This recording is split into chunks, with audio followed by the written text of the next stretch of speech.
Hey guys, Scott here again with our latest kind of a what is slash beer dissection video. A little different than some of my other kind of hybrid ones because I'm going to be kind of focusing more on the beer dissection today. But we are going to be talking about Tripel again, a Belgian style beer.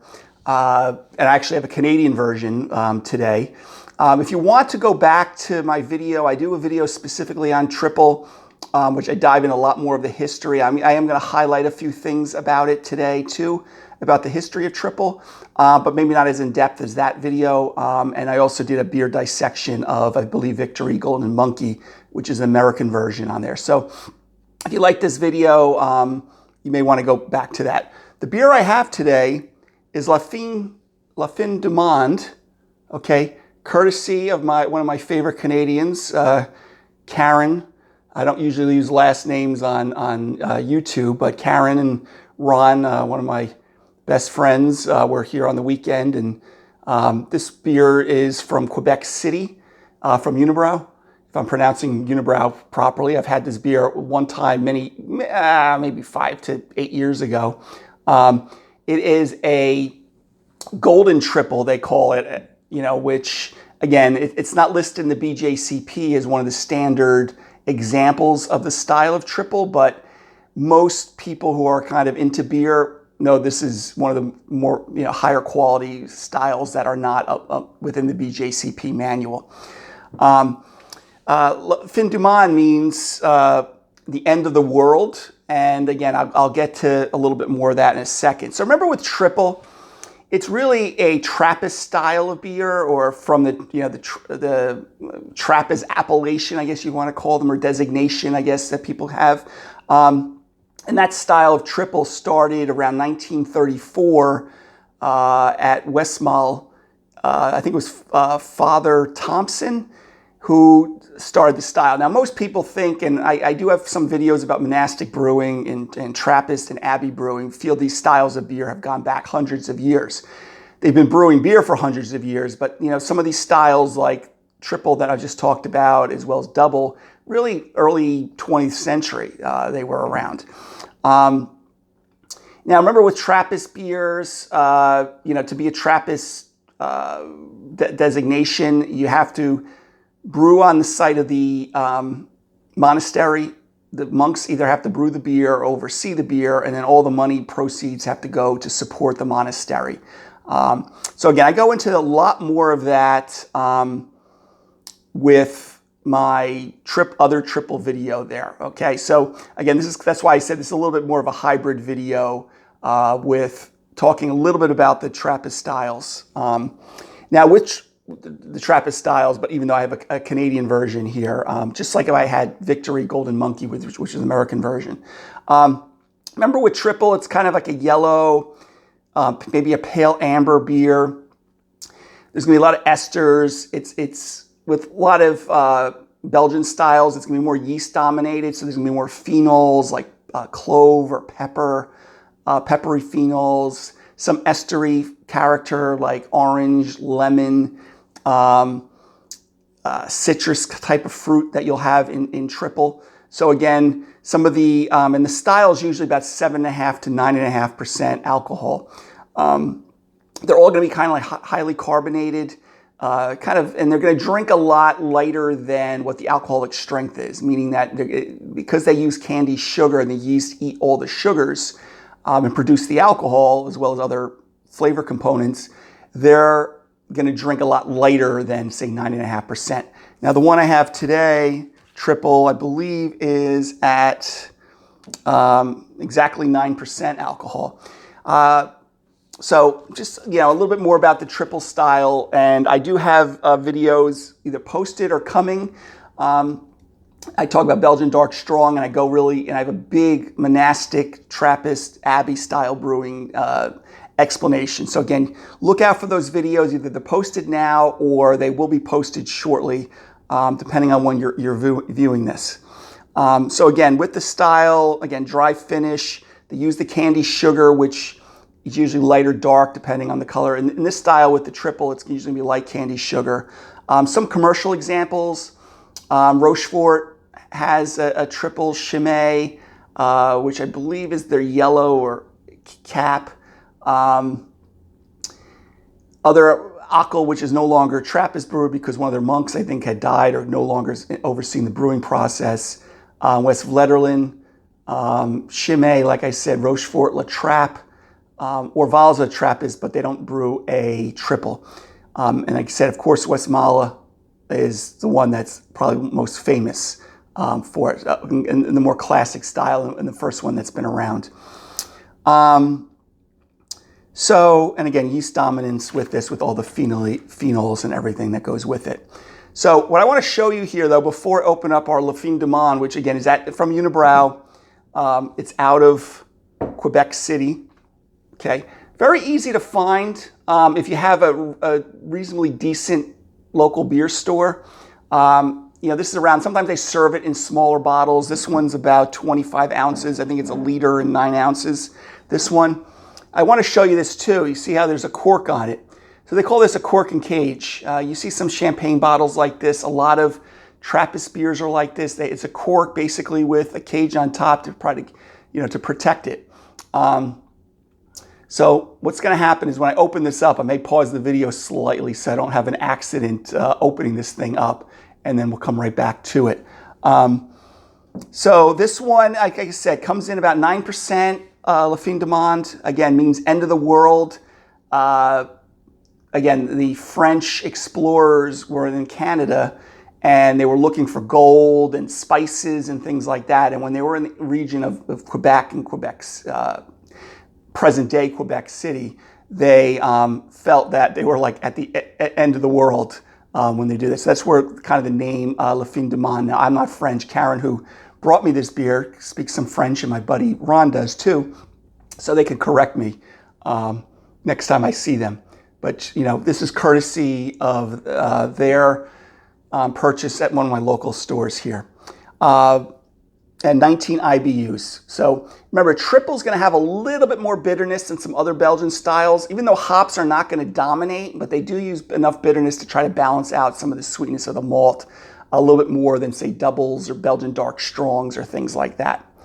Okay, so I'm going to crack this bad boy open here. So I may pause this for a quick second.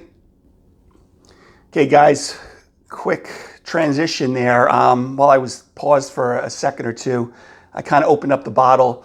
It was a Cajun cork, kind of like a champagne bottle. And kind of basically opened like one and popped like it. So I just needed to have a little bit more control of the bottle. So here we go, Le Fin du Monde, the end of the world, triple style. They call it a golden triple. Again, 9% alcohol, 19 IBUs. And again, most beer, I don't want to say connoisseurs or people that do what I do, and guys that are even more advanced and experienced than myself, feel this is really an excellent example. And you'll find in bottles like this, but you can also find them in smaller bottles. Sometimes there's like a foil cap on top of them. Okay, so let's pour this bad boy. He said from Unibroue. Okay, so as I'm pouring it, remember this is gonna be highly effervescent, highly carbonated. This can actually be something, a triple, especially this style, can almost replace your champagne a little bit. And again, even though I've been pouring things heavily these days to get a lot, there seemed to be a lot more head. This one, because it's so carbonated, most of the time with these triples and doubles and things like that, you'll get a lot of head on there. So let's take a look at this. So we've kind of got this straw, dark, light gold color, maybe even medium gold for some people. Nice pronounced head. I got about 3 inches there. I usually go a little bit lower than that if I was pouring a lot slower. But very pronounced. Okay. So let me take a sniff of the aroma here. Okay. Malt, we get kind of like a biscuity, honey kind of aroma.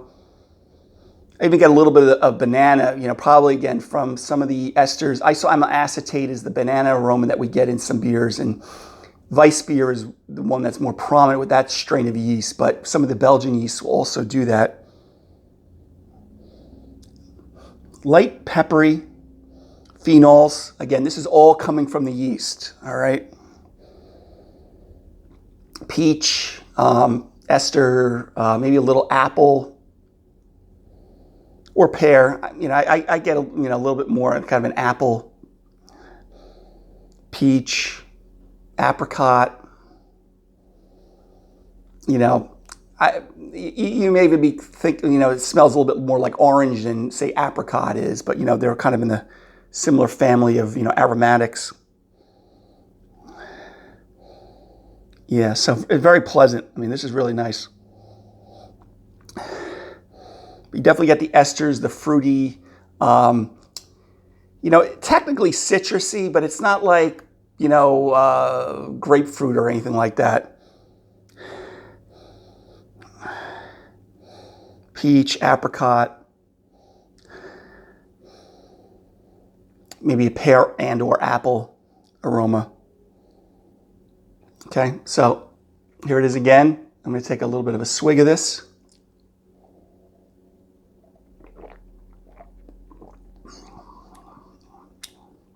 Wow, yeah. Highly carbonated, kind of a medium mouthfeel, maybe not as low mouthfeel as like a Belgian Golden Strong, like Duvel. Has a little bit more, you know, substance to the mouthfeel, and more fuller bodied than that, even though it's lighter bodied than a lot of other beers that are pushing at 99% alcohol. You know, you get, again, you still get in, I got apple right off the top, like almost like a little bit of a tart apple when I first took it down.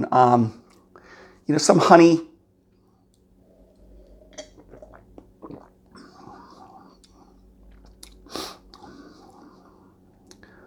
Maybe some like honey malt flavors, white bread flavor from the malt. And then something's lingering. I'm trying to figure out, it may be that pear, peach, you know, but no, you know, also what I think I'm getting too is some of the peppery clove phenol, you know, on the aftertaste right now too that I'm getting. Again, the carbonation is very high. Again, the mouth feels kind of that medium level. Again, lighter for the alcohol percentage, but still a little bit higher than say your Belgian Golden Strong, like a Duvel or things like that. It's definitely a substantial amount of bitterness here, so probably like assertive.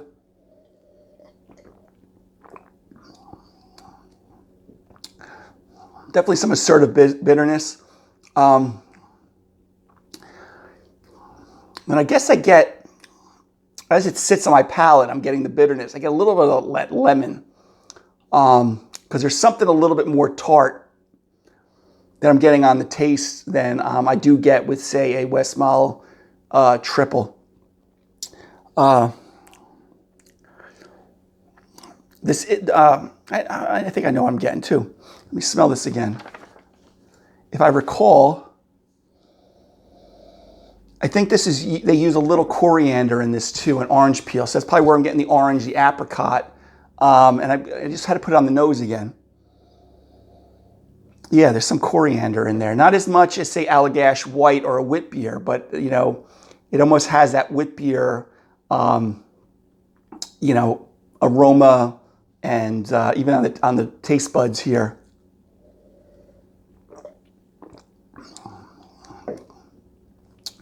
So now I think about it to kind of give you a little bit more. Like I said, I haven't had this in many years. It kind of is like a hybrid between, I like to use hybrid a lot, between a Belgian wit and probably like a normal triple, because I do get coriander on there. I'm gonna have to take a look if they're using it. But the apricot, the peach, white bread character, biscuity, honey malt type of flavor, but it's very nice. I mean, it drinks very, you know, it's very refreshing.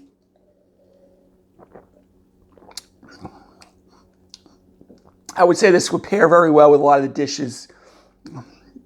Either Belgian Golden Strong or a Belgian wit beer would go well with certain shellfishes. The intensity will match maybe light braised chicken dishes. Nothing too powerful with too many rubs or jerk to it. But this would cut through it with the bitterness. If you had even some red sauces would cut through if you're doing some Italian food too. It has some coriander, I believe, in there. So some even tacos, pork taco type of dishes, if you're keeping it Spanish, Mexican dishes. Italian, like some pestos, would probably go well with this too. Okay. But definitely pronounced to assertive bitterness with this. And Tripel does have that. So, again, what we have here, guys, in Unibroue, La Fin du Monde, the end of the world. I think it's advertised as a triple. I think they call it a blonde triple. I think I had looked at the website real quick. But again, it's kind of like a little bit of a wit style beer, Belgian, with the classic triple style, if you're looking for something like that. But pretty easily available. Like I said, Golden Monkey is a good American version. This is an outstanding. This has won a lot of awards over the years. They're based out of Quebec City. My friend from Karen, I don't use your last name, but from Newfoundland, got me this on the weekend, and it was a nice treat now today. And that's pretty much it, guys. So just a little bit about that beer, maybe a little highlights on some of the Trappist history, and end of the world, La Fin du Monde. So if you see this in the stores and you like Belgian triple, or you wanted to try a Belgian triple, this is a nice alternative to try that out. All right, guys, have a good one until next time. Take care.